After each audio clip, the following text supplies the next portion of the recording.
Hello, everyone. Welcome to the Bread of Life channel. I'm here with one of my favorite atheists, Floyd FP. I love Floyd because he is so thoughtful and he knows so much about the Bible. And so we're going to be doing Bible reading together. We're continuing in the book of Numbers. Welcome, Floyd. Glad you're here. Hey, thanks, Rebecca. Thanks for having me. And Floyd has a channel, and you can find the link to the description here. And, Floyd has a lot of really interesting content, and he talks about how he used to be a Christian and all the reasons why he's not now. And so I feel like it's a great privilege to get to read the Bible with him and hear his thoughts about these passages. So, and for those who weren't here for the previous Bible readings, what I'm trying to do is read through the entire Bible, not skipping anything. And there's some boring parts. And right now we're in the book of Numbers. And I just will freely tell you, it's not always the most exciting book, but there are some treasures in there. And I'm looking forward to seeing what discussion it inspires tonight. So, do you want to say anything before we start, Floyd? What translation do you want to use? Well, I have the NIV. If you have a different translation, do you have a different translation that you like to use? NIV is like one of my least favorites. Actually, Oh, really? it might be at the very bottom. Actually, Well, why is the NIV at the bottom for you? um, it's it's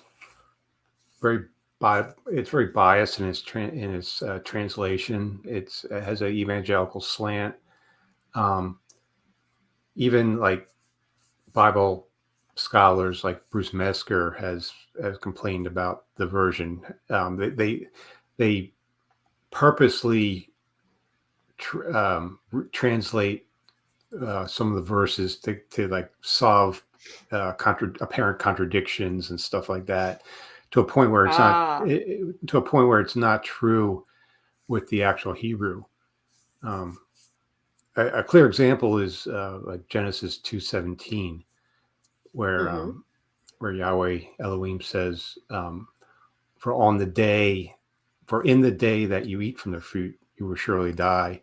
The NIV removes "in the day." They just take it out. Um, Oh, wow. yeah, I mean, Interesting. in the Hebrew, it's there. It says, in the day, and the NIV just removes it. The NIV isn't known to be like, you know, a word for word translation, like more like the NSAB, NASB, or like RSV. The old RSV is my standard, um, Okay. that I usually go to. But there's other ones too. I mean, the ESV is based on it. The ASV similar. The NASB was translated by a conservative group, and it's pretty literal.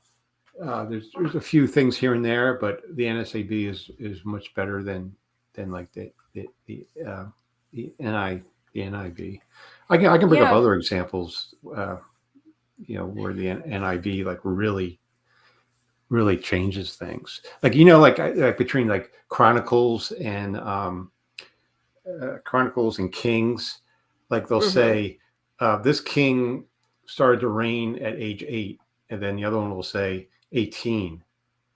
Well, Mm. the NIV will make it 8 in both, and then put in the footnotes. Other sources say 18. So Interesting. they're just Yeah. they're just fixing all these contradictions. Yeah, I've noticed that even in actually I've seen them add something because in the New Testament there's one place where um they actually added something to repent, like repent of your sins or something like that, and it had the word repent. I can't remember exactly, but I did find some places where it was the translation was it seemed like they were adding to it.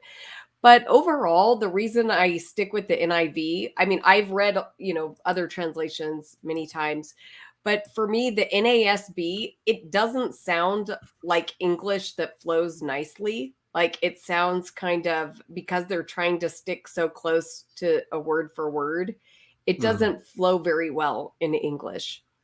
And so I don't really like that one for that reason. The ESV is kind of the same way.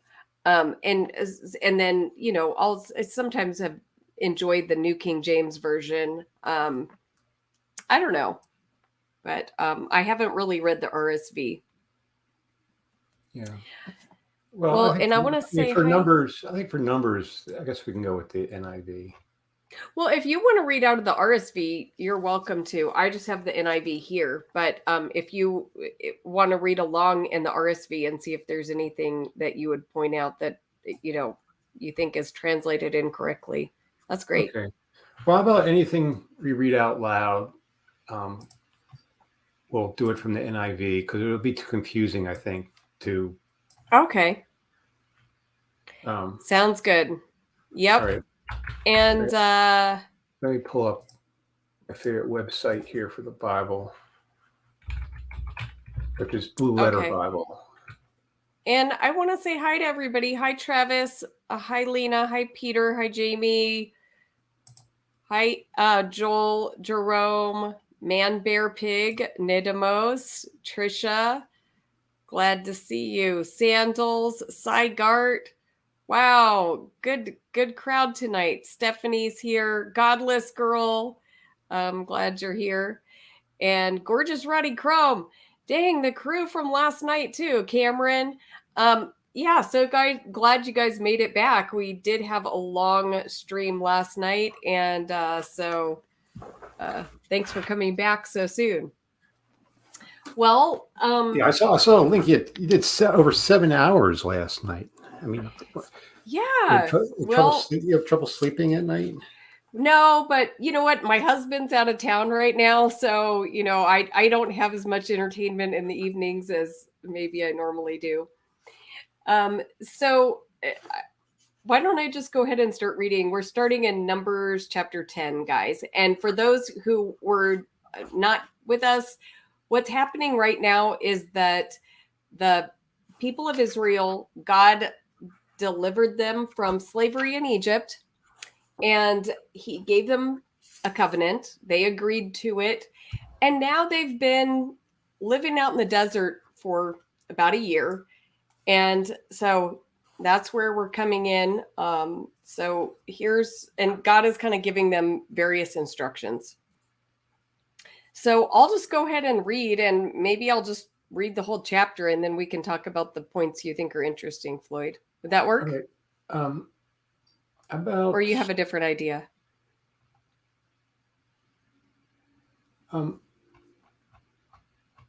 Yeah. Okay. Yeah. It's only 36 verses. So yeah. Why don't you just read the whole chapter and we'll stop there.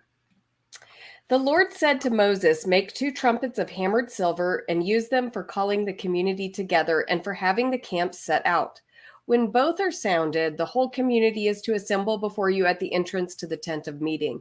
If only one is sounded, the leaders, the heads of the clans of Israel, are to assemble before you. When a trumpet blast is sounded, the tribes camping on the east are to set out. At the sounding of a second blast, the camps on the south are to set out. The blast will be the signal for setting out. To gather the assembly, blow the trumpets, but not with the signal for setting out. The sons of Aaron, the priests, are to blow the trumpets. This is to be a lasting ordinance for you and the generations to come. When you go into battle in your own land against an enemy who is oppressing you, sound a blast on the trumpets. Then you will be remembered by the Lord your God and rescued from your enemies.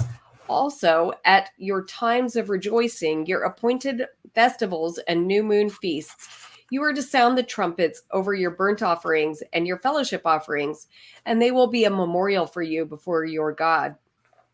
I am the Lord your God. On the 20th day of the 2nd month of the 2nd year, the cloud lifted from above the tabernacle of the covenant law. Then the Israelites set out from the desert of Sinai and traveled from place to place until the cloud came to rest in the desert of Paran. They set out this first time at the Lord's command through Moses. The divisions of the camp at Judah went first, under their standard. Nahshon, son of Amminadab, was in command. Nathaniel, son of Zuar, was over the division of the tribe of Issachar. And Eliab, son of Helon, was over the division of the tribe of Zebulun. Then the tabernacle was taken down, and the Gershonites, the Merarites who carried it set out. The divisions of the camp of Reuben went next, under their standard. Elazar, son of Shadur, was in command. Shalamuel, son of Zerushadai, was over the division of the tribe of Simeon, and over Eliasaph, son of Duel, was over the division of the tribe of Gad. Then the Kohathites set out, carrying the holy things. The tabernacle was to be set up before they arrived. The divisions of the camp of Ephraim went next, under their standard. Elishama, son of Amminahud, was in command. Gamaliel, son of Pedazur, was over the division of the tribe of Manasseh, and Abidan, son of Gideoni, was over the division of the tribe of Benjamin. Finally, as the rear guard for all the units, the divisions of the camp of Dan set out under their standard. Ahazar, son of Ammishaddai, was in command. Pagiel, son of Okron, was over the division of the tribe of Asher, and Ahira, son of Anan, was over the division of the tribe of Naphtali. This was the order of march for the Israelite divisions as they set out. Now Moses said to Hobab, son of Ruel, the Midianite, Moses' father-in-law, "We are setting out for the place about which the Lord said, 'I will give it to you.' Come with us, and we will treat you well, for the Lord has promised good things to Israel." He answered, "No, I will not go. I'm going back to my own land and my own people." But Moses said, "Please do not leave us. You know where we should camp in the wilderness, and you can be our eyes. But if you come with us, we will share with you whatever good things the Lord gives us." So they set out from the mountain of the Lord and traveled for 3 days. The ark of the covenant of the Lord went before them during those 3 days to find them a place to rest. The cloud of the Lord was over them by day when they set out from the camp. Whenever the ark set out, Moses said, "Rise up, Lord. May your enemies be scattered. May your foes flee before you." Whenever it came to rest, he said, "Return, Lord, to the countless thousands of Israel." Okay. What do you think, Floyd? When you read the Bible and you see like a lot of lists of generations and lists of tribes, and also ceremonial practices such as the blowing of the trumpets that we just read about, so forth. That kind of indicates what their focus is, and if you're a subscriber to the documentary hypothesis, like I am, where there's different sources that went into the Pentateuch. These characteristics of listing out genealogies, ceremonial practice, and so forth, scholars believe it comes from the peace source, which is the priestly source, because that's the sort of things that the priests would be interested in. They're interested in the ceremonial practices and their generations, because who their ancestors are is very important to the priestly class, because they're Levites and so forth. So I see a lot of P. A lot from the peace source going on here from the very chapter, pretty much down through, I would say, all the way to verse 28. I see that as the peace source, if you subscribe to that sort of thing, which I do. I don't know if I do. I've heard, I've read a book about it, and I kind of can see where it's coming from, but I kind of just stick to the idea that Moses compiled the first 5 books, and maybe there were some different sources, but I don't know if it can be divided up in the way that they say. But maybe you're right. I don't know.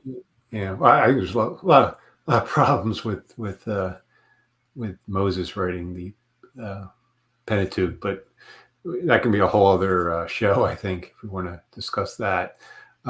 In verse 10, it talks about your appointed festivals and new moon feasts. The way the the way the ancient Jews, and actually they still do, keep track of the months is by a new moon. So whenever there was a new moon, that would be the beginning of the new month. The Hebrews, they have what's called a lunisolar calendar. So at the beginning of each new moon was the beginning of a new month, and the very first month is the month of the Passover, when they left Exodus. And there's kind of some confusion in the Bible. Sometimes you'll read it as Aviv. You'll see the month of Aviv, and Aviv is also used for the season of spring. But also in the Bible, you'll see the first month named as Nisan. So whenever you see the first month, you might see Aviv, but usually it's Nisan, and that's the name that's used in the current Hebrew Bible. But that's kind of considered the very first month, because that was the month in which they were freed from supposedly from Egypt. The festival for the new moon is, let me find that for you. It's called I have it somewhere here. I'm doing a debate Friday that involves the Hebrew calendar. So I did a lot of research on this lately. So this is why it's in my head. Cool. And that will be on Floyd's channel here pretty shortly. So yeah, it's Rosh Chodesh is the holiday for each new moon. Of course, there's 12 lunar months in a solar year. So within a year's time, of course, a year, is 365.255, because it's never exact. But the moon will circle the Earth 12 times. Well, it's actually 12.4 because it's not exact. So it falls a little short. But if they went to 13 would be too long. So they picked the lesser of two evils. So they picked 12. I can get into number 13 too, but I'll say that if you want to learn about this, watch my debate Friday night. It'll be on Jefferson Spatchcock's channel, and I'll mirror it on my channel a few days later. But I'll go into detail about the Hebrew calendar. But yeah, they had a celebration every new moon. It was the beginning of the new month. And also they observe the full moon, which would be 14 days later, and that's when they celebrate Passover. Passover begins on the 14th day on the new moon. And I kind of wonder, they have quite a few holidays on the new moon. I'm thinking one reason they would do it is because, on a full moon, because when the full moon's out, it's light, right? What a perfect time to have a nighttime party is, when the full moon's out. It'll help lighten things up. So I think, when you read these things, you kind of say, why are they doing all these things? Why? I think they actually had real practical reasons for doing some of these things. It's just not. Excuse me, or to leave Egypt, right? To have a full moon to light your way as you're leaving Egypt. Yeah. On the Passover. Yeah. So I think when you kind of investigate these things, some of this stuff kind of makes sense, and it seems to be like a really practical, natural reason for some of their choosings. Anything okay else? So not a very eventful chapter. Do you want to say anything about the trumpets or the cloud or the ark setting out, anything like that? I guess we can talk about the tabernacle for those who are watching. The tabernacle is basically a tent which kind of mirrored Solomon's temple. So there was a linen fence on the outside, and then there was a tent in the middle. Well, there's a linen fence surrounding the whole tabernacle. That was the border of it, and you go through the main entrance, and the first thing you get to is the sacrificial altar. That's where they would put the burnt offerings, and then past that is a tent, and in the tent is the holy place. And there'll be like 12 loaves of unleavened bread in there to symbolize the 12 tribes of Israel. And I think menorah as well. I'm not sure if it's called a menorah, but it's a seven stick candlestick. And then beyond that is another room, which is the Holy of Holies. And in there is the Ark of the Covenant. And in that is supposedly where the Ten Commandments are. And only the high priest goes in there once a year, and he needs to like ritually purify himself because, he's going to be in the presence of God. So, he has to be pure when he goes in and so forth. But it's pretty much the same proportion as Solomon's temple.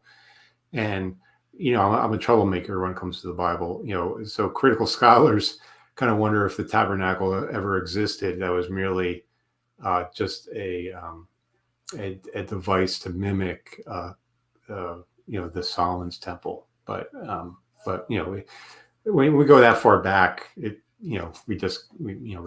can't tell. Yeah. And again, the priest would be interested in all the accuracies and details of the tabernacle, the sizes of it, the dimensions and everything. So that's another kind of indication that, this is the peace source that we're talking about here. Now, Floyd, when you read the details, because, like, I feel like Genesis, when you read the book of Genesis, it's like exciting all the way through. Then you get to Exodus, you can read about half of it before you start getting really bored, right? And it just bores you to death with like the descriptions of the tabernacle, the length of the curtains, the length of the poles, and all the utensils and everything like that. And then Leviticus bores you with all the sacrifices and in the detailed descriptions of each of the sacrifices. And now we're in Numbers, and it just bores you by telling all the numbers of all the offerings and everything like that. So, like, when you were a Christian, did you enjoy these books of the Bible? At first, at a young age, I was bored to tears. Some of these things I just, flip through, skip this, skip that, skip that. But when I started, really studying the Bible and so forth, it kind of, you read something later on and it kind of draws you back to this, and then you kind of start investigating it, and then you have to go into the details, and then it gets more interesting at that point. But and like if you're involved with the if you're into the documentary hypothesis, you start to read these boring sections, and when it gives all those details, you kind of see where it separates the priestly source from the J and E source and things like that. So if there's like a real reason to study it, you will. But I don't. I think for the common person, even the Christian, it's like, they need to memorize how tall the gate of the tabernacle is. Is that really important? Like it's 7.5 feet, by the way, but but I mean, these aren't that important. Yeah. Okay, so not a very eventful chapter. Should we go on to chapter 11? I think this one's pretty interesting. Sure. Do you want to read, or do you want me to keep reading? I think you're a better reader than I, so why don't you do that? Cool. All right. And then we will stop and look at the chat and see if you guys have any questions or comments after this chapter, okay? So now the people complained about their hardships in the hearing of the Lord. And when he heard them, his anger was aroused. Then fire from the Lord burned among them and consumed some of the outskirts of the camp. When the people cried out to Moses, he prayed to the Lord, and the fire died down. So that place was called Taberah, because fire from the Lord had burned among them. And I have a footnote that says Taberah means burning. The rabble with them began to crave other food. And again, the Israelites started wailing and said, "If only we had meat to eat. We remember the fish we ate in Egypt at no cost, and also the cucumbers, melons, leeks, onions, and garlic. But now we have lost our appetite. We never see anything but this manna." The manna was like coriander seed and looked like resin. The people went around gathering it and then ground it in a hand mill or crushed it in a mortar. They cooked it in a pot or made it into loaves, and it tasted like something made, excuse me, with olive oil. When the dew settled on the camp at night, the manna also came down.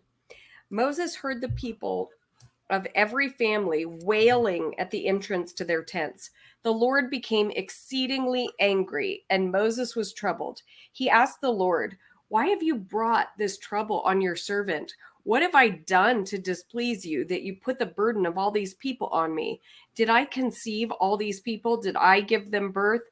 Why do you tell me to carry them in my arms as a nurse carries an infant to the land you promised on oath to their ancestors? Where can I get meat for all these people? They keep wailing to me, 'Give us meat to eat.' I cannot carry all these people by myself. The burden is too heavy for me.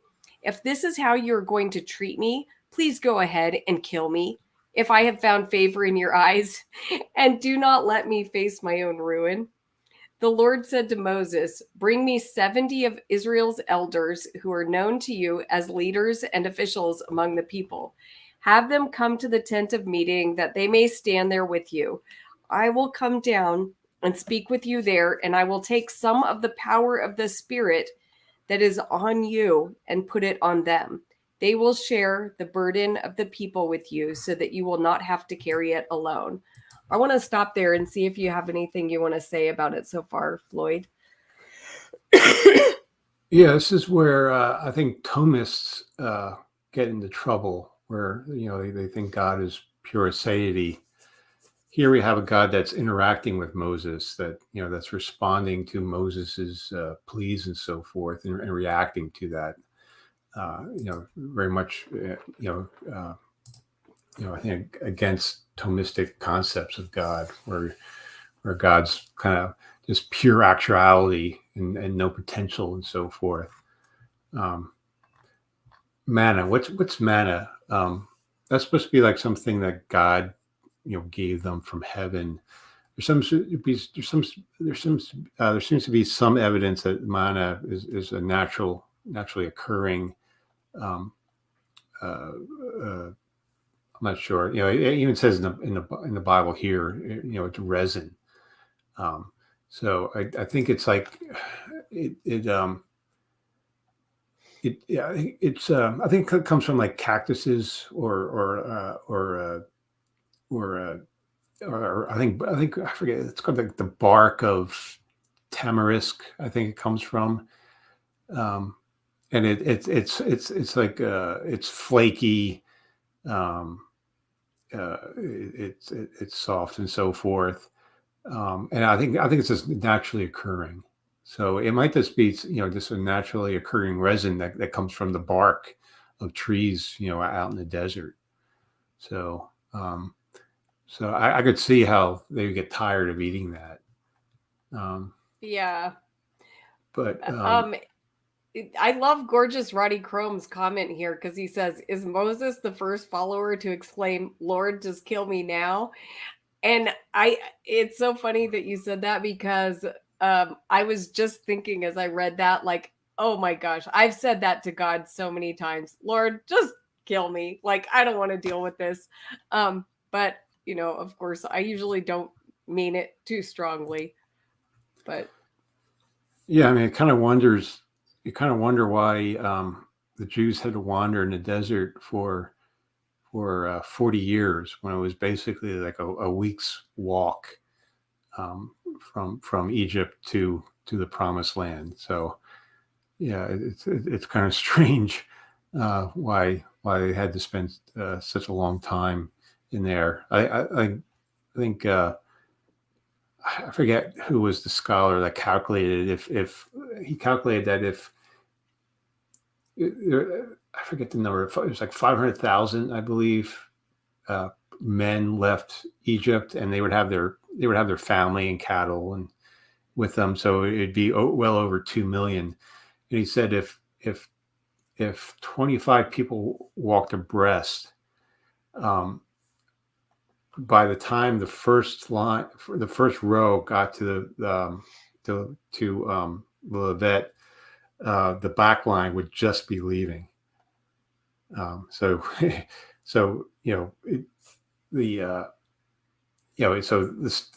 story of Exodus as it appears in the Bible just logistically doesn't make sense, among other things. But of course, a lot of apologists and Old Testament maximalists try to reinterpret and the Exodus story to make it line up with what we know.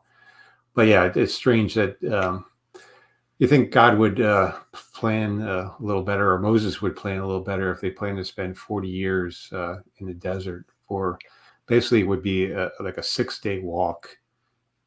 Yeah, but remember, Floyd, they didn't plan to stay in the desert that long. They were like punished by God because they spied out the land and they said, "Oh, the people are too big. We can't do it." And then so the Lord said, "All right, this whole generation, you're just going to die in the desert. I'm going to send the next generation into the land." Yeah, then Moses has to talk them out of it, right? From destroying them. Well, Moses never makes it. He dies, and Moses, God almost killed Moses as well. Yeah. So, but and we'll get to that. The Man Bear Pig says, did they go over the Jethro Ruel problem and how it falls into the sources when they read Exodus? I'm not sure the problem. Is it the problem that the name is different? Because I think there's like a couple different ways that he's described. Maybe that's not the problem you're referring to. Do you know what problem he's talking about, Floyd? No, I'm not familiar with that. Okay. I don't think we're gonna have come to that in Numbers 10 through 13. I think that's somewhere else. Maybe it's later on. I'm not sure. Let's see. Oh, you mean the part part about Jethro? Yeah. It's we read it in chapter 10 because it was when it says Moses' father-in-law, and it calls him Ruel, Habab, son of Ruel the Midianite. But I think it's just a difference in like what they called the name, because Jethro was a Midianite, so it seems like it's talking about the same person. It's just using a different name for him, and that's pretty common, I think. So, but there may be a problem there I'm not aware of. I don't know. So, I can keep on going. Let's see. So then, continuing in verse 18, tell the people, consecrate yourselves in preparation for tomorrow when you will eat meat. The Lord heard you when you wailed, if only we had meat to eat. We were better off in Egypt. Now the Lord will give you meat and you will eat it. You will not eat it just for 1 day or 2 days or 5 or 10 or 20 days, but for a whole month until it comes out of your nostrils and you loathe it, because you have rejected the Lord who is among you and have wailed before him, saying, why did we ever leave Egypt? But Moses said, here I am among 600,000 men on foot, and you say I will give them meat to eat for a whole month? Would they have enough if flocks and herds were slaughtered for them? Would they have enough if all the fish in the sea were caught for them? The Lord answered Moses, is the Lord's arm too short? Now you will see whether or not what I say will come true for you. So Moses went out and told the people what the Lord had said. He brought together 70 of their elders and had them stand around the tent. Then the Lord came down in the cloud and spoke with him, and he took some of the power of the Spirit that was on him and put it on the 70 elders. When the Spirit rested on them, they prophesied, but did not do so again. However, 2 men, those whose names were Eldad and Medad, had remained in the camp. They were listed among the elders, but they did not go out to the tent. Yet the Spirit also rested on them, and they prophesied in the camp. A young man ran and told Moses, Eldad and Medad are prophesying in the camp. Joshua, son of Nun, who had been Moses' aide since youth, spoke up and said, Moses, my lord, stop them. But Moses replied, Are you jealous for my sake? I wish that all the Lord's people were prophets, and that the Lord would put his Spirit on them. Then Moses and the elders of Israel returned to the camp. Now a wind went out from the Lord and drove quail in from the sea, and it scattered them up to 2 cubits deep all around the camp, as far as a day's walk in any direction. All that day and night, and all the next day, the people went out and gathered quail. No one gathered any less than 10 homers. Then they spread them all out around the camp. But while the meat was still between their teeth, and before it could be consumed, the anger of the Lord burned against the people, and he struck them with a severe plague. Therefore, the place was named Kibroth Hattava, because they buried the people who had craved other food. From Kibroth Hattava, the people traveled to Hazeroth and stayed there. So my footnote says Kibroth Hattava means graves of craving. And that's the end of chapter 11. Yeah, let's call it etymological tale. It explains the origins of words and so forth. So that's what we have here in verse 34. You know, why is this place called this? Okay, well, here's the story behind it. I quickly Googled what he brought up about Jethro and Habab and Ruel. And yeah, he is right. I Googled it real quick, and yeah, there's places like in Exodus and so forth where it says Moses' father-in-law is Jethro, but then other places like in Numbers 10:29, it says it's Ruel, and also in other places, but also it's not clear in verse 29, 10:29. It's not clear if you're talking about Ruel being the father-in-law or Hobab being the father-in-law. But if we go to other verses, it seems to be Ruel. But again, what is it? Is it Ruel or Jethro and so forth? And we see that a lot in the Bible where they get names mixed up. I mean, even who killed Goliath, for example? Was it David, or I think there was another character that killed him? So it just seems to be just various stories. Kind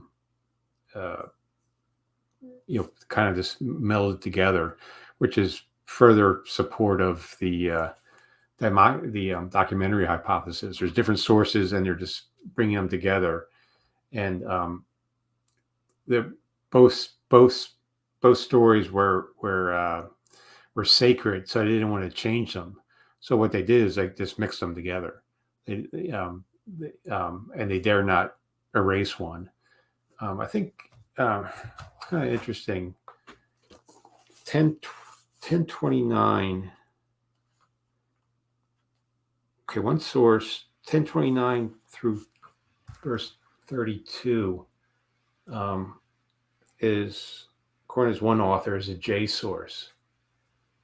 So that would be an earlier source than the P source. So that's kind of interesting, and that's where you can do analysis. You can like find the verses that mention Moses's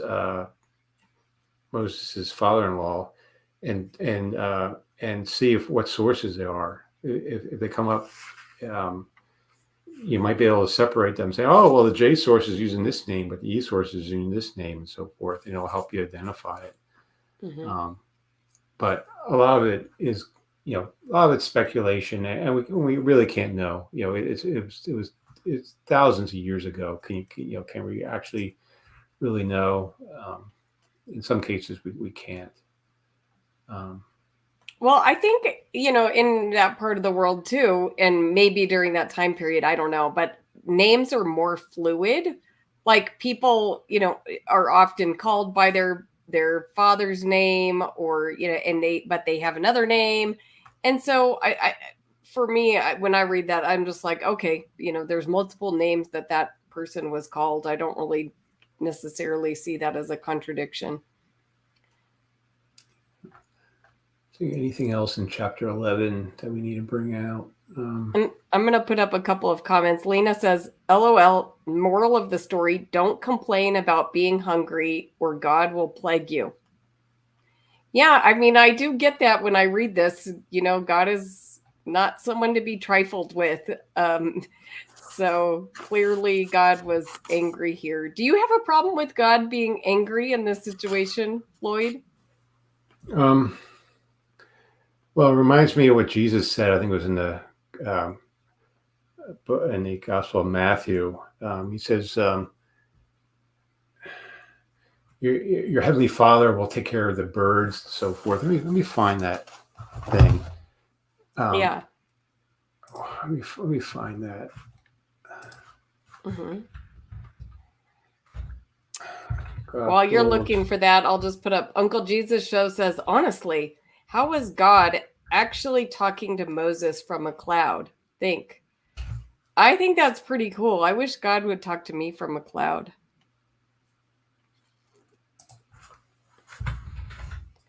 Peter says, the moral of the story is to be grateful when God is providing you everything.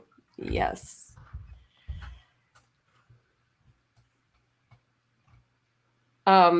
Did you find it? I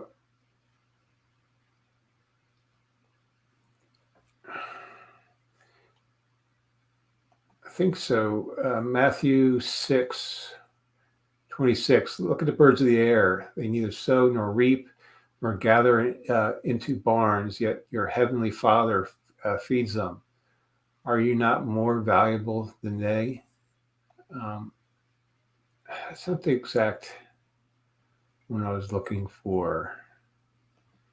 It's the one that says, if you're hungry and so forth, does your heavenly Father send a serpent? Right. If your Out? son asks for bread, will you give him a stone? If they ask for a fish, would you give him a scorpion or something like Yeah, that? That's the and, one. and yeah, and that's exactly what God does to the Israelites when they complain. Mm, Yeah, earlier I think in interesting Exodus, point. early in Exodus, they're complaining. They're hungry, and he sends them serpents to bite them, and that was the very thing that Jesus said he wouldn't do. But I guess you can always interpret it about, well, they're complaining more or something. Yeah. But I know, when people, before they get their breakfast in the morning, you are more grumpy, right? You are grumpy, especially if people don't have their first cup of coffee in the morning. So, if you have an empty stomach, you are more grumpy and less tolerant and more agitated. So, you can see that's happening here. Um, Yeah. Cameron is asking, do you see anything as a contradiction to me, directed toward me? I do feel like I've encountered some things in the Bible that seem to be true contradictions, but I don't have any off the top of my head right now, but I'll tell you as we continue to go through if I see one, yeah. okay? It's Um, Go ahead. it's too bad that God's so much interested in real estate, um, and because this is what they're fighting over, right? Real estate. Um, Hmm. God could have easily just created more real estate. Oh, there's conflict, just like with the conflict between Ukraine and Russia right now. Uh, make the moon more inhabitable and send people there. And that's what a lot of people fight over. It's the lack of resources. And when it comes to religion, for example, one resource is heaven.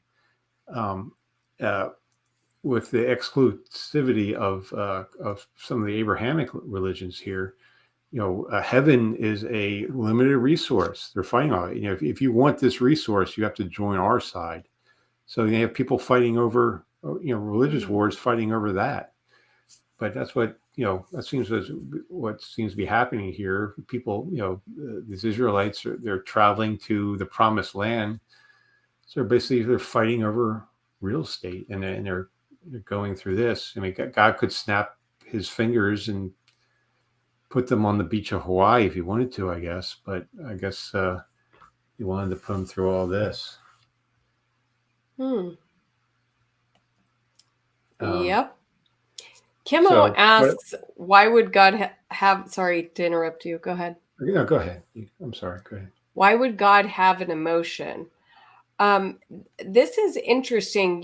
I feel like I hear, basically, I don't know, Floyd, you probably know more about this because I don't really pay attention to philosophy, but I feel like I've heard, like Christian philosophers. What's that? Analogic language that this is anthropomorphic. Yeah, I feel like I've heard them say that God doesn't actually have emotion, and but to me, when I read the Bible, it's clear that God has emotions, and like I don't quite recognize the God that I hear philosophers describe sometimes. So I don't know. What are your thoughts on that, Floyd? Yeah. I made up this point before with the Catholics, the Thomistic followers. It's like God doesn't really have any emotions or feelings or desires or anything. But we don't. That's not what we read. That's not what we're reading in the Bible. Blaise Pascal, he's the one who gave us Pascal's wager. He made a point which I agree with. He said the God of the Bible is not the God of the philosophers. That the God of Anselm Aquinas and Augustine is not the God of Abraham, Isaac, and Jacob. And I agree. And we kind of see God being reinvented. So we see early church fathers interpreting God in an Aristotelian fashion, and then we have Augustine comes along and kind of reinterprets God in his Manichaean viewpoint and so forth, and even church fathers interpreted God in a Neo-Platonist perspective and so forth. So we see that again. But I think the God of the Old Testament is a very Zeus-like God, where he gets upset, he gets angry, he does react to what humans have to say. There's interaction back and forth between God and humans. So yeah, I agree. The God of the Old Testament is not the God of philosophers. I think. Yeah. I like what Harvester Tess says here. She says, so is it possible that God's problem was more about their desire for Egypt, not the asking for meat? And she continues, if they had only asked for meat and not complained, the story would have gone differently, I feel. And I think that I agree with that, because I feel like they're like basically all along this process, they're turning back to Egypt at every turn. Like, why don't we just go back to Egypt? We could have all this great stuff there. And they're like totally forgetting like the things that God has done for them. So they could totally be asking for meat right now, and God could provide it. And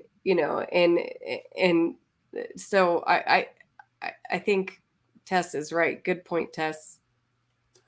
Yeah, well, I mean, they had it better in Egypt. They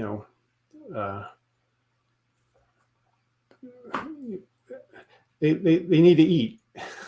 like I said before, if you don't eat before your first meal of the day, you're grumpy, you're edgy, you're more likely to snap, at a loved one and so forth, because you're hungry. Um, yeah, and perhaps they were fed before, but um, I guess was a lesson, just be patient. I guess just keep faithful, stay faithful, and things will work out. I don't know. I mean, it didn't work out for some of these people. They ended up dead, right?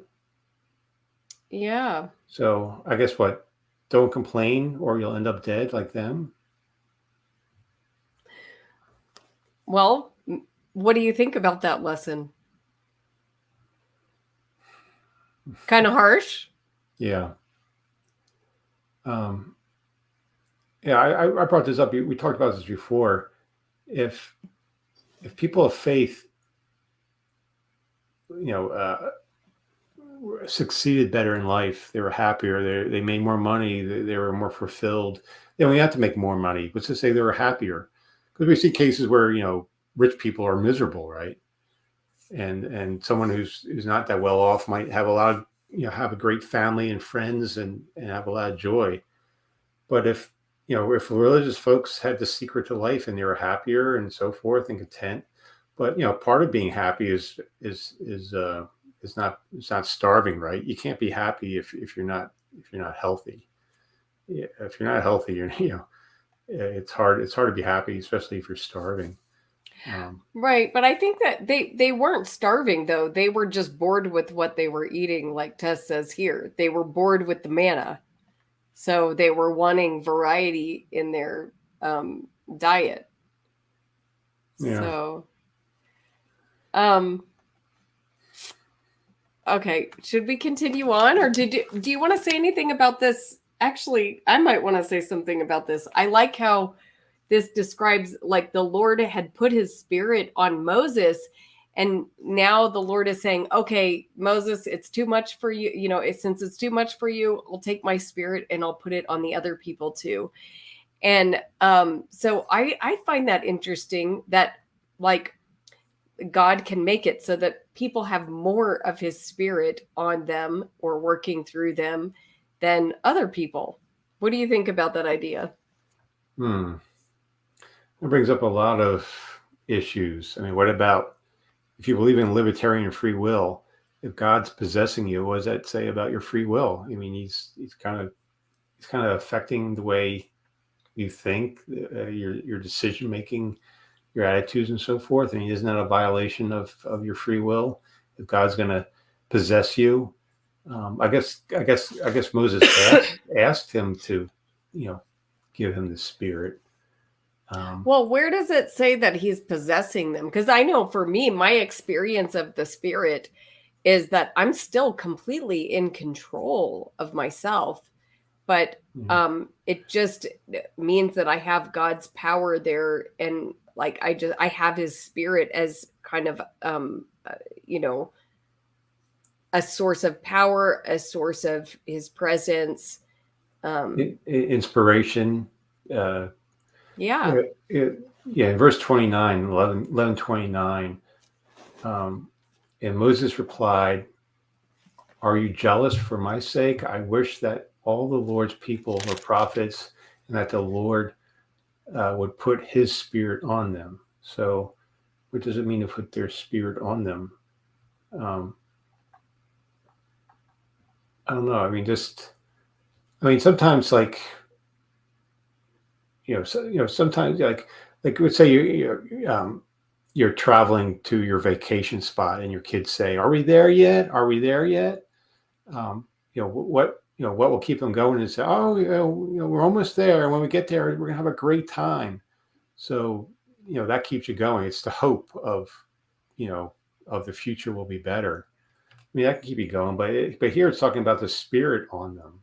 So exactly what is that? Mm-hmm. You know, Well, it seems like when God's spirit came upon them, they prophesied. So they, were, yeah, basically having some inspiration from God there. They were speaking forth, words from God. So it seems like the Spirit was empowering them in some way.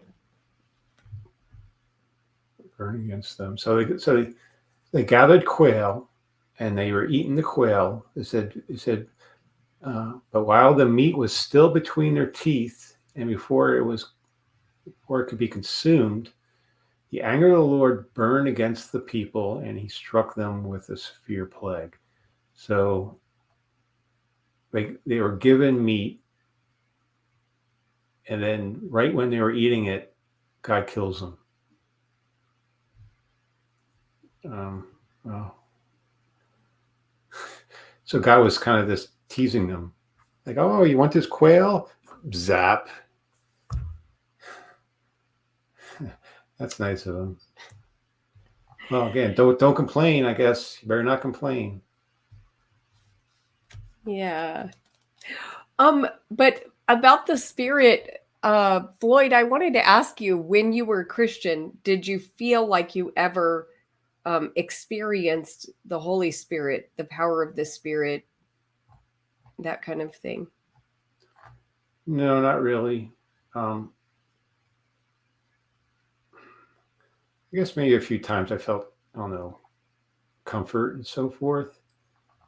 But I had like natural highs practicing Zazen, which is Zen meditation. Mm-hmm. I experienced some, some enlightening highs, but I think it's just kind of like endorphin releases in my brain or something. I mean, it makes you feel good for like, I don't know, a half hour or so. I know Dan Barker, he's a former evangelical Christian, and he's like very much a atheist critic of Christianity. He said that he gets this warm feeling. He got this warm feeling when he thought about Jesus and prayed and stuff like that. And he said he could still do that if he thought about it. It would still come across. It would hit them. So I wonder if people are just like, when they think about that, they're getting like an endorphin release in their brain. It's kind of like a natural high. I mean, I have experienced, like I said, that like doing Zazen in certain states. I mean, you kind of get that listening to music sometimes, right? Or on a reading of a good poem or something like that. But beyond that, it's just all these things are just all happening in your head, right? It's all happening in your head. Well, I mean, that's a possibility for some of the experiences that you're talking about. But what about when that manifests in other people getting healed? So, like, the Spirit of God comes upon you and then other people get healed, or when the Spirit of God comes upon you and you speak things that nobody could know without God's help. You're talking about like talking in tongues and speaking in tongues and stuff like that. Oh, I'm talking right then. I was thinking about prophecy, like like if there's been times when like someone told me something that like they could not have known by natural means. Oh, yeah, I never experienced that. I just see, I see the charlatans that you see on TV. The fake, faith healers and stuff like that.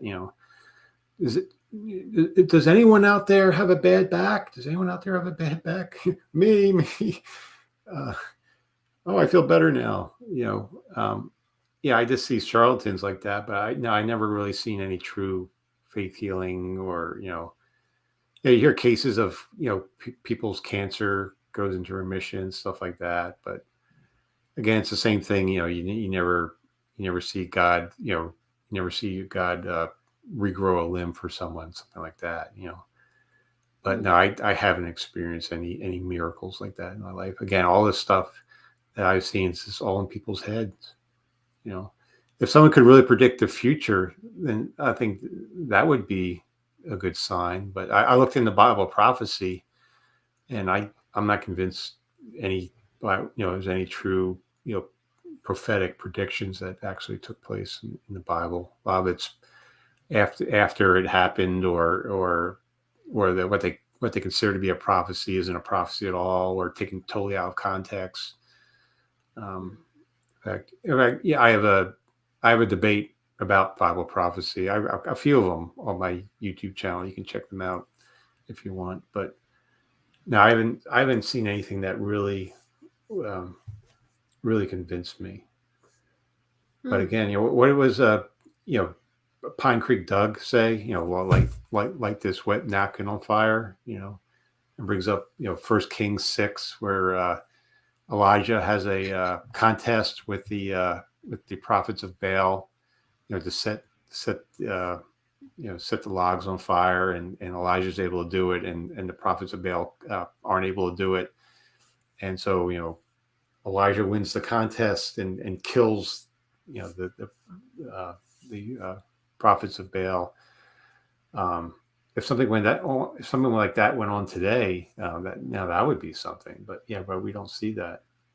But well, I don't see any napkins lighting on fire, but I have seen some miracles, and I've with God's power done some miracles, and had experiences where the Spirit of God was filling me to the point where I prophesied or did things that weren't just a good feeling for me, although I've experienced that too, but where it actually had an effect, a power on, for someone else. So, I know there's a lot of false things like that out there too. And, but I think there's enough true miracles that are documented that, you can find some if you're looking. Well, again, if someone gets a video recorder and records it, and then it goes on nightly news, then I guess that would be more convincing for me. But you hear these reports of miracles, in Africa or something, or India, some faraway place, and you can't verify them, and I am skeptical of those things.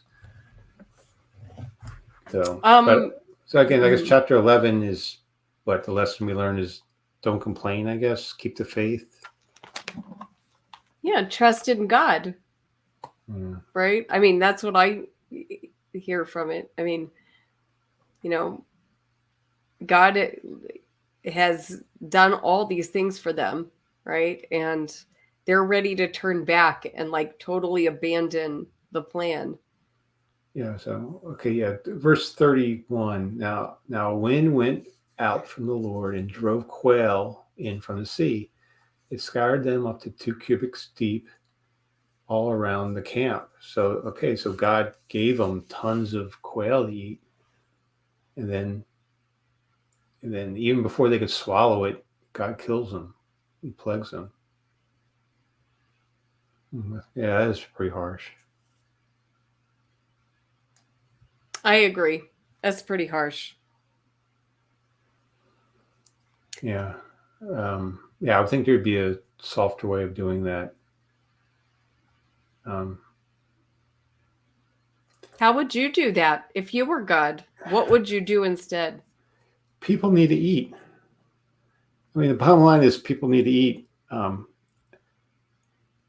If you're not, and you have to be healthy. If someone's basic needs aren't being met, I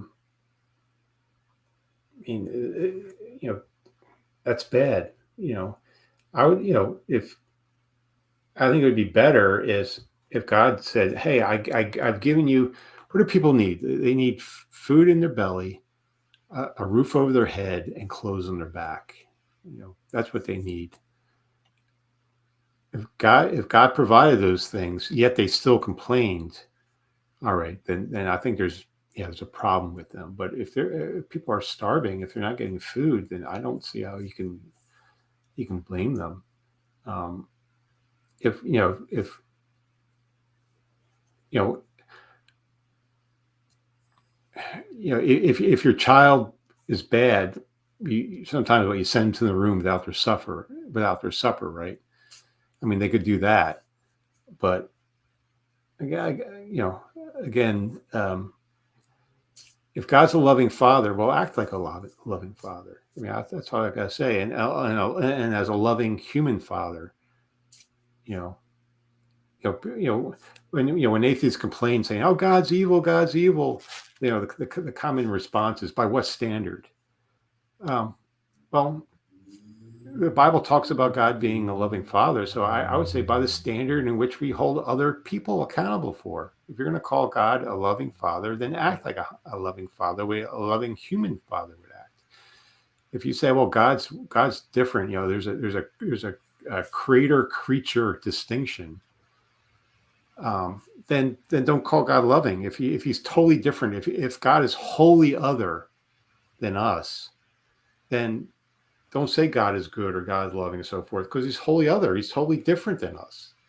Don't compare him to us. But supposedly we're made in God's image, right? So if we're made in God's image, that means we're like God, right? And normally that's meant in like an intellectual or moral standard. But again, we're not seeing that. To tempt people, actually let them put food in their mouth and then strike them dead. Yeah, that's pretty harsh. That's again, it's a violation of 1 Corinthians 13.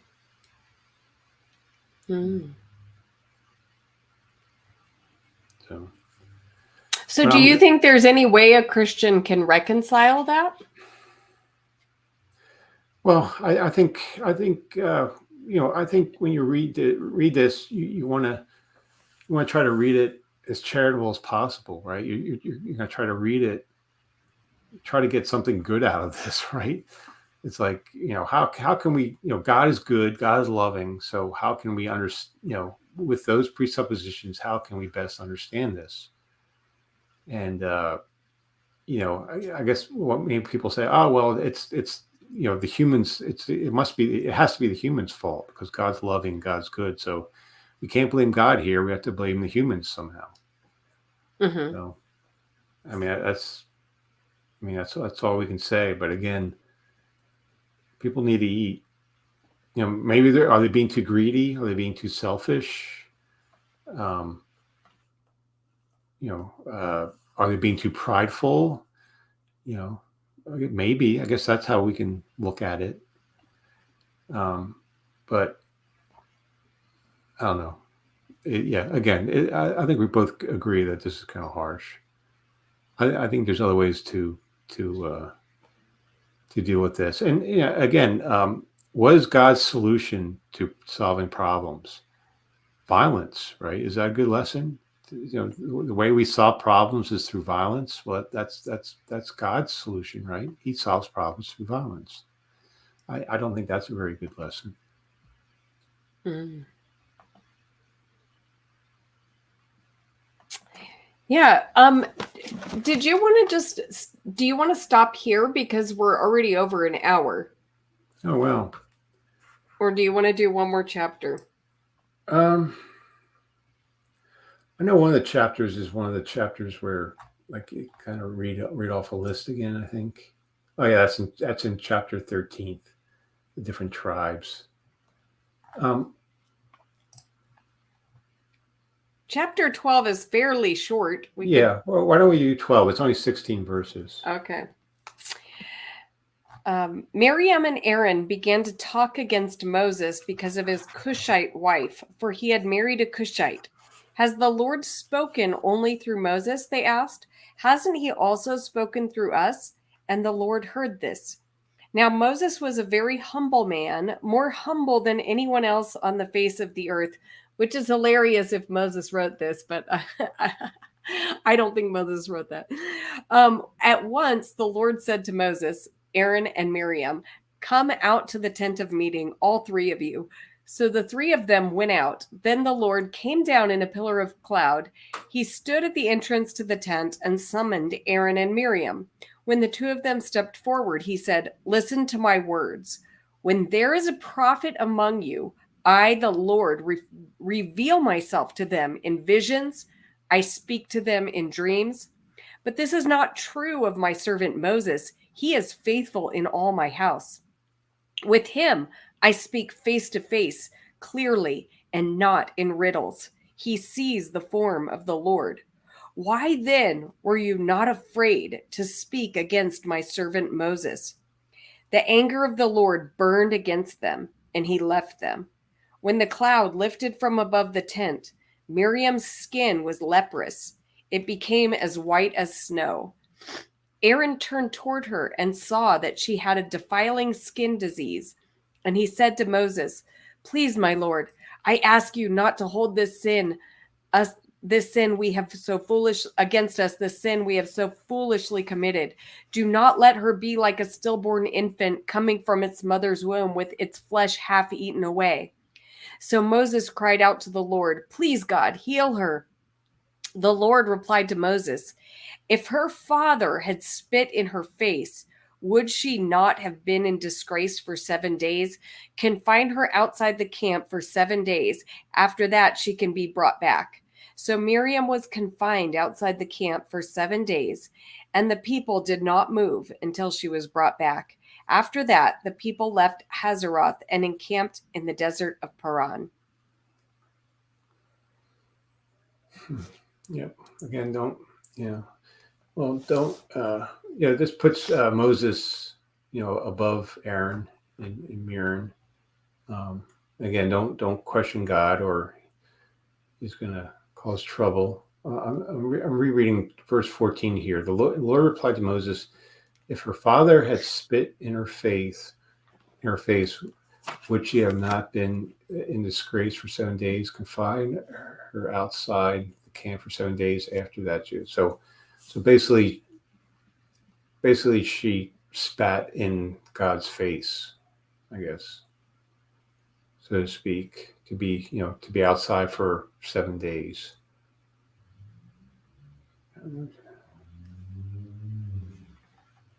Yeah. So,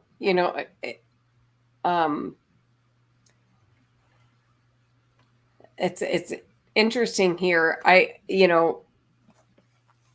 really like how God talks this. I never noticed this before, actually, where he talks about how he speaks to Moses face to face, but he talks about how he speaks to other prophets, and he says he reveals himself in visions and dreams, and he speaks to them in riddles, which is really interesting, because when I was first learning how to hear the voice of God, it's kind of strange to me how God speaks, because sometimes he does speak in pictures that are a bit of a riddle, that it's not directly it doesn't directly correspond to something, but it is symbolic.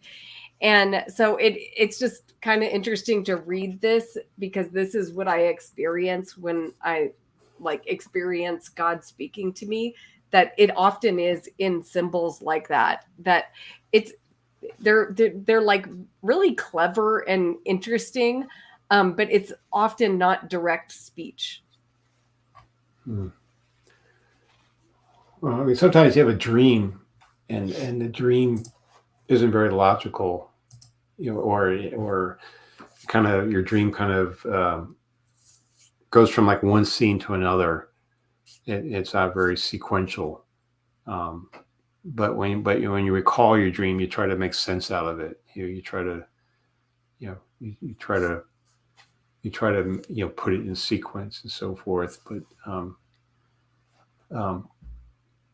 I think it's just human nature. We try to find patterns. We try to make sense out of everything we see, and sometimes things simply don't make sense. But we try to we try our best to make it sense. We want everything. We want to know everything. we want all the mysteries of the world solved. We want everything to be perfectly coherent and stuff like that. But there's a lot of stuff that we don't know. I was looking up Kushite, kingdom of Kush. So it's northeast Africa, where apparently Moses' wife is from. Yeah, and there's actually some debate about this. I was just looking at this because, remember Jethro gave Zipporah to Moses as a wife. And like it seems like Midian and Cush are two different places, so does that mean this is like a different wife? So does Moses have two wives? And what I found is that actually Josephus records that Moses married another wife named Tharbis, and she was a Cushite, and she was kind of like a royal Cushite. But I mean, we don't know if that's true, but it's just one, it's like another testimony of, Moses. And so that would mean he had two wives. But it also could be that Midian and Cush are not too far from each other. I mean, like you just cross the Red Sea and it's right there, right? Or, I mean, I don't know. I have to look at the body of water. Maybe it's not that, but it's not too far. But so it could be referring to the same person. Yeah, he married. All right, so yeah, in Numbers 12, it says he married a Cushite woman. In Exodus 2, after he ran away to Midian, he married Raul's daughter, Zipporah. Yeah. This makes Zipporah a Midianite. So, yeah, again, I think we have different sources here. So this is, let me see, this is verse 1, right? 12:1. So 12:1, this is supposed to be the E source. Verse 1 through 4 in chapter 12 is supposed to be from E, Elohim source. That E source, I think, is what is it? It's some of my notes here. All right, it's from the northern kingdom of Israel. So if we go to Exodus 2, what is Exodus 2? Where it says he married a Midianite.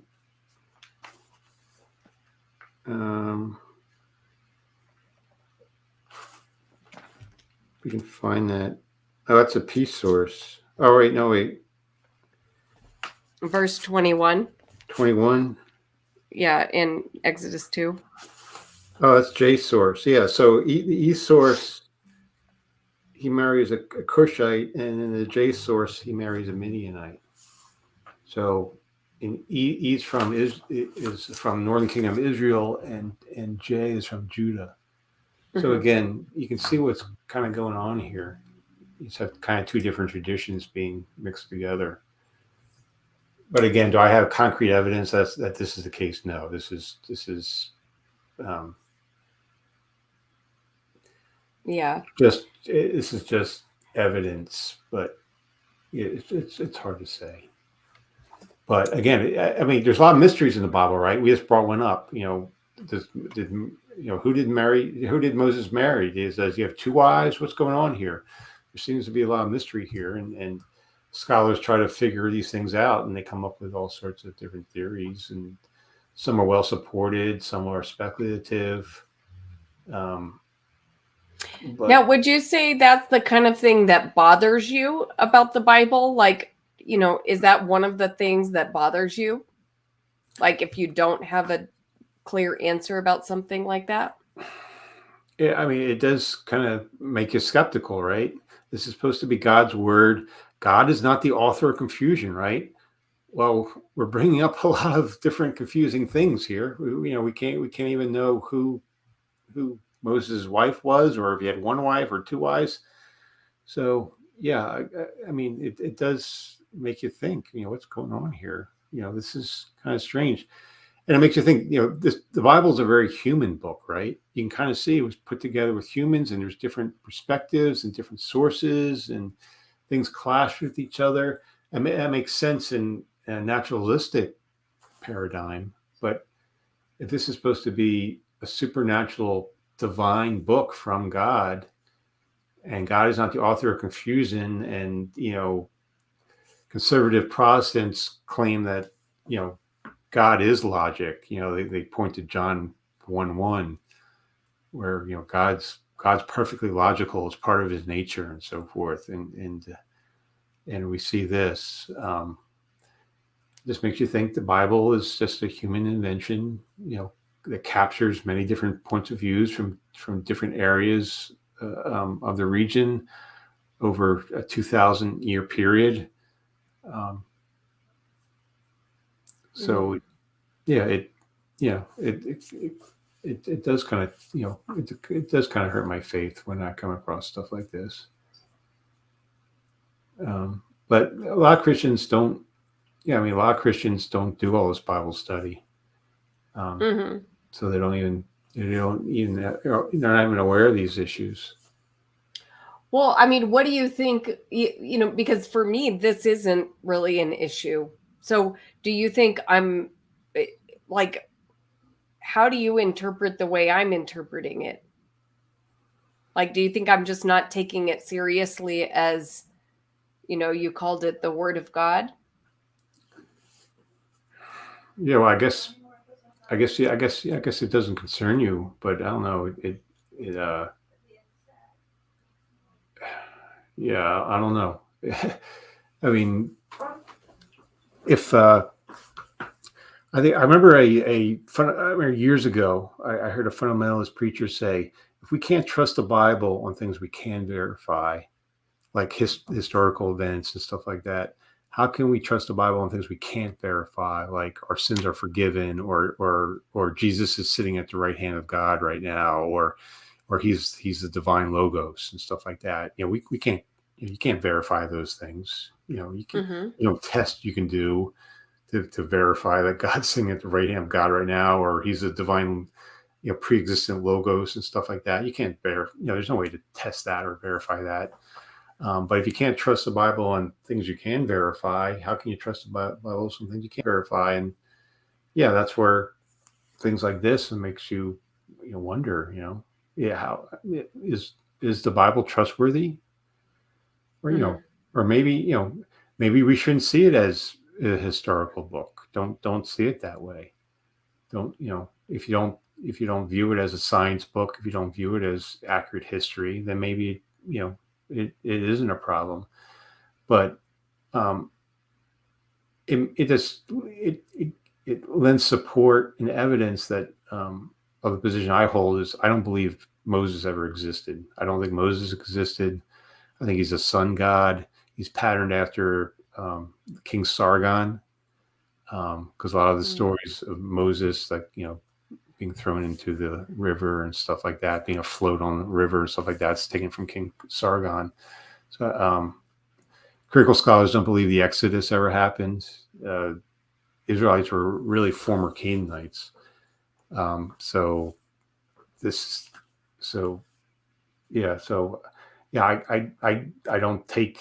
I don't take it seriously, because I don't think Moses actually ever existed. And here's a case that it's as unclear. It's just different sources just put together, and it's in the Bible. And if you don't take it literally, I think the Bible will make more sense. I can say, oh well, these are just different sources, so that's why there's an apparent contradiction. They're different sources. I've solved the problem. But if you're in an narratist, if you take this literally, then it's going to be more of a problem for you, I think. Well, see, I don't think the documentary hypothesis, like, I haven't seen a good reason to embrace that.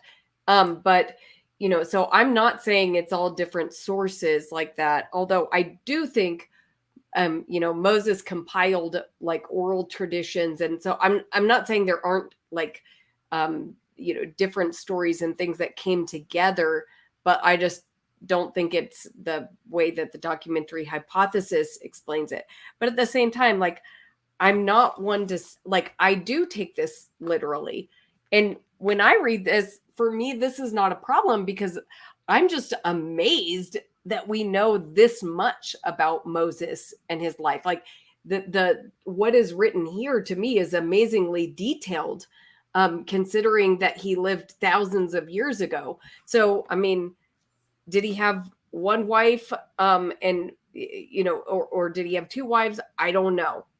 But like, to me, that's not really like a detail that, like, makes me curious, but it doesn't make me think, oh, this is, wrong or contradictory or anything like that. Yeah. Well, these are different stories from different sources put together, and they get embellished over time. I think there's all this detail because there's theological reasons. And you brought up Josephus. Josephus writes about Moses, and he elaborates in further. Now, where is Josephus getting that material from? Did he go back in a time machine and get it? No, he's I think he's embellishing, and maybe he didn't embellish. Maybe he got it from people, previous people he talked to, and wrote down the embellishments. But and we see that in the Gospels as well, right? We start with Mark, and Matthew embellishes Mark, and Luke puts his spin on it, and then John is different than from the Synoptic Gospels. John has a totally different character, where Jesus talks in the first person and doesn't talk in parables at all, and that's the opposite of what we see in the Synoptic Gospels. So I think these are just embellished stories that got developed, and they came from different areas. Again, the E source and the J source are kind of just mixed together, and you get these conflicting information. Another story that's confusing is like the story of Joseph. Like who did Joseph's brothers sell him to? There's like two different groups that he got sold to. And you can come with all sorts of ways to rationalize that. Oh, well, he sold them to one group, who then was the proxy, was the broker who sold them to another group, and stuff like that. I mean, you can come up with all sorts of ad hoc rationalizations to kind of reconcile these apparent contradictions. But but it's just, there's certainly a lot of mysteries in the Bible, right? And we just found a few here. Peter asks, a lot of great famous Bible scholars have reconciled these things in many scholarly works. Why does Floyd trust his own scholarship more than theirs? Well, my ideas really aren't my own, pet theories. I mean, a lot of the points I bring up are from other scholars. I'm not reinventing the wheel here at all. A lot of the ideas I have are from critical scholars, and I have read what other scholars have to say. I'm not blind to the fact that more conservative scholars, have different views, and they reconcile. I mean, you can get Norman Geisler's book where he reconciles all these contradictions and so forth. I have Lee Strobel's book, The Case for Christ, in my bookshelf right back here. So, and if you're gonna debate this, you need to study the other side. You need to understand the other side's point of view, or you're not going to do good at a debate. I mean, if you're not aware of the other side, then if you debate this, you're not going to know how to respond, because I never heard these arguments before. So if you really want to study it, you need to study both sides and thoroughly research it. Yeah, and speaking of debates, for those who weren't here at the beginning, Floyd is going to be debating pretty soon on Friday night, right? Yeah, Friday night on Jefferson Spatchcock's channel. on his YouTube channel. I will mirror the debate a few days later. Well, if you want to watch it live, you need to. I don't have a link to it, unfortunately. He didn't give me one yet. But it's Jefferson Spatchcock's channel. It's spelled Jefferson Spatchcock is Spatchcock. It's going to be on his channel at, I think, 8:30 this Friday, 8:30 Eastern time this Friday night. The topic of the debate is, does the 7-day week prove the Christian God's authority over the world? So my opponent claims that the fact that the whole world follows a 7-day cycle, which comes from the Bible, is that proof that the Christian God's authority is all over the world, since everyone's kind of following the Bible and so forth. So it's an interesting argument he has, but I think it's kind of weak, and I'm going to give a presentation on the Hebrew calendar and how it came from the Babylonian calendar. So if you want to learn about the Hebrew calendar and why the months are the way they are, and how the Sabbath came about, and why there are 7 weeks, I'm going to go into the names of each day. Why are our days called Monday, Tuesday, Wednesday, Thursday, Friday, Saturday, and so forth. I'm going to go into all that. I'm going to go into the different festivals that the ancient Jews practice, some of which they still do, like the New Moon Festival and Passover and Yom Kippur and the Festival on Unleavened Bread and so forth. So if you want to learn about those things, I encourage you to watch Friday night. Sounds really interesting. Yeah. I wanted to read these last couple of comments before we go. Dirt Funk says, when a musician writes a song, they use the words previously known, notes previously played, instruments previously created, all new things built on the past, including stories. I think that's a good way to think about the Bible and the stories that, were written in Genesis, and because they weren't written down at first. So, they were passed along. Jake Green, I wanted to address your comment from earlier, because it was like, hey, I just wish God would come down on the mat. Like, he came down and talked to Moses. Why can't he come down and talk to us? Right. And, sometimes he does, but, Moses, God didn't do that for everyone there. And he doesn't do that for everyone today, but I think he will, he will make himself known, not always in the timing that we want, but yeah. He did it to Paul, right? Persecuted Christians, right? Yeah. Yep. Yeah, well, thank you. I guess we need to save chapter 13 for another night. Yeah, it's a bit long, and we've been going for a while. So Jake wanted to say he didn't come down to Moses. Moses had to go up. Yep. Well, in that case, but in, sometimes he met Moses in other places. So yeah, well, anyway, that's where they find God. They put their shrines on top of high places. That it was like that everywhere. And then at the Deuteronomic reform, King Josiah got rid of all those high places and centralized it in Jerusalem. I guess they wanted a monopoly, on God. I guess you could think of it that way. Yeah, I'm a troublemaker. Is that how you? I admit it.